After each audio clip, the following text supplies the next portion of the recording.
a disabled reporter. All right, let's go back to one of our top stories. It's back to school and the start of tertiary education for thousands of students.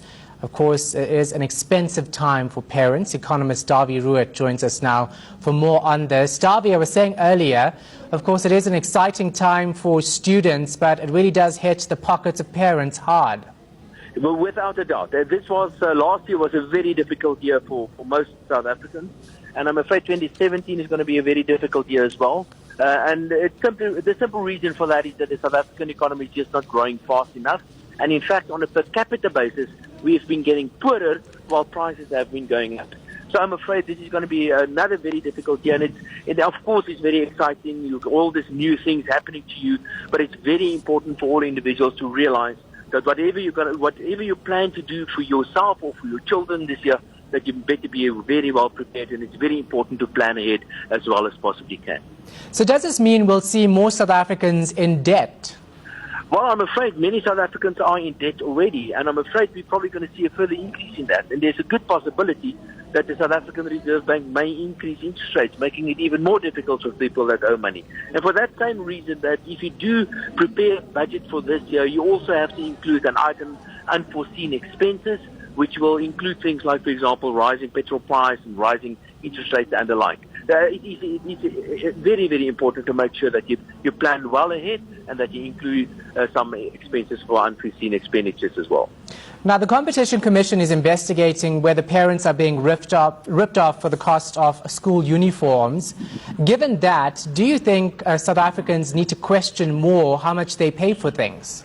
Without a doubt, and there are many things that we pay a lot of money for that I think we do not have proper competition in South Africa. And I think one of those things, and perhaps it's not one of those matters that there's proper competition for, but it's schooling itself.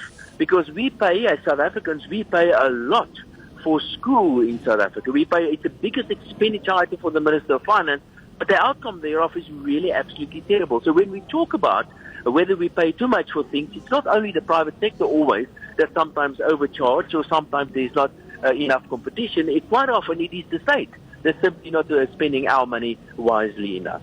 Can you actually prepare for university, for instance, for parents? I know there are funds and that you can take out to save money for university, but is it enough given the high costs? Well, it depends on who you are as an individual, of course. So there are opportunities for people with lower income. Of course, we know there are some changes on the table at the moment, so we're probably going to see some changes the way that the state supports, especially poorer students, over the next couple of months. But there are funds available. If you did very well at school, I'm pretty sure that there will be opportunities available to borrow money or to get bursaries from big companies, as an example. But more importantly, what I think is, it's not only a matter of money, it's also to make sure that whatever you're going to study, that you're going to study something that you can eventually sell. Because that's what you are doing. You're going to university because you're buying a product, and this product is called education, because you want to sell this product in future. And quite often what I do see is that people go to universities because they want to have some sort of qualification, despite the fact that that piece of paper called a qualification is not necessarily in high demand in the market. All right, thank you very much for your time and insight. We do appreciate it. Economist Davy Ruitt. And with that, let's see how the markets are doing.